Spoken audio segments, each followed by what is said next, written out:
let's start with the compensation models most advisors have. So yeah, I think your everyday financial advisor, if you go to like an Ed Jones or a Merrill Lynch, they tend to be paid in two ways. Number one, off the money you invest with them, a assets under management fee, or a commission, because a lot of those guys are brokers. Mm-hmm. So brokers are paid a commission on the sale of a security. Yep. Now, I think fees in the financial industry are needlessly complex because you've got a lot of crossover. You've got guys who are brokers and investment advisors, and they might operate under this license with this account and that license with this account. And then they're also insurance licensed, so they're operating on a different model for that account. There's oodles and oodles of ways to get paid. But when you're looking specifically at securities, stocks, bonds, mutual funds, really your only two, or your big, I guess your big two, I shouldn't say your only two, but your big two are going to be either commission on the sale or flat fee based on account value. Yeah. And then when you start adding insurance products in, like life insurance, annuities, long-term care, disability insurance, all that kind of stuff, now you're talking generally commission only. Right. So in that model, that's what you would consider a fee-based model? Yes. Fee-based means fees on assets, but we also sell commissioned insurance products. Yeah. Okay. And then you have the fee-only people.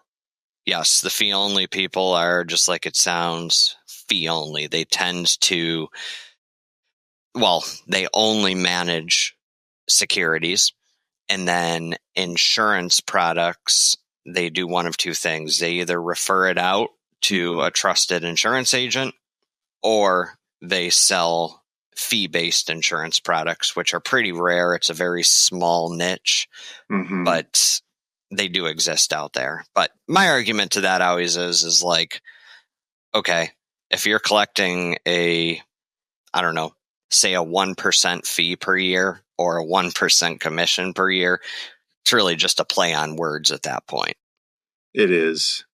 So the argument is always that the people that are selling quote unquote commissionable products are always taking the biggest upfront commissions that are possible.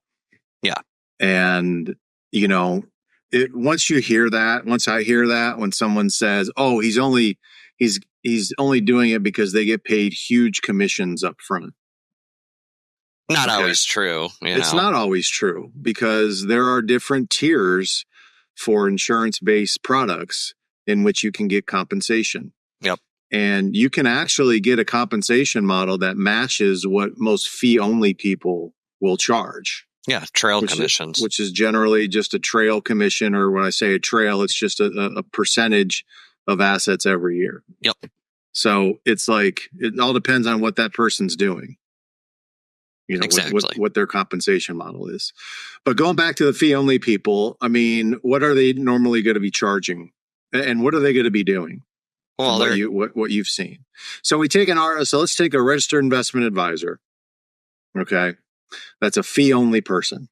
Okay. Okay. And they come to you and you go to them, say, hey, will you be my financial advisor? Okay.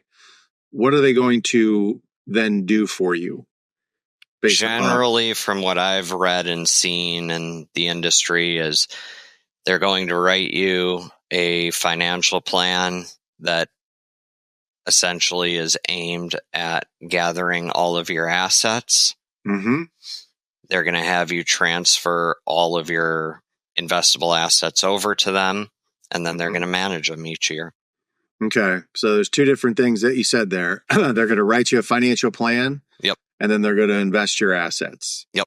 Now, those are two different things. Yep. Right? Because doing planning work is separate from managing investments. Yes. It's not all rolled into one. But what would you say but the fee that the person is paying is generally just on the assets? Yes. And then do most advisors just do the planning for free? Yes. Right. Why? Because it's how they bring the assets in. Yeah. It's the loss leader. Okay. So that is the thing they give up. Yep. The planning work in order to get the assets to do that. Yep. Okay. Now, a lot of those guys, too, keep in mind. There's going to have to be a minimum amount. That's what I was just going to say. Most of those guys are, they're not writing plans for people that have $60,000 or $100,000 accounts. Most of them are going to have a 7-figure minimum. Mm-hmm. If not, maybe a little less. I mean, I've seen 500,000, but that's as low as I've ever seen. They're not writing plans for free for somebody who has $200,000 of investable assets. Correct. Because what is the compensation that most advisors that are under that fee only are going to be charging most of the time? 1%, give or take, based on account size. Yeah, 1.5. I think I'd probably say as well, just based upon if they do other work, on top of that. Yeah.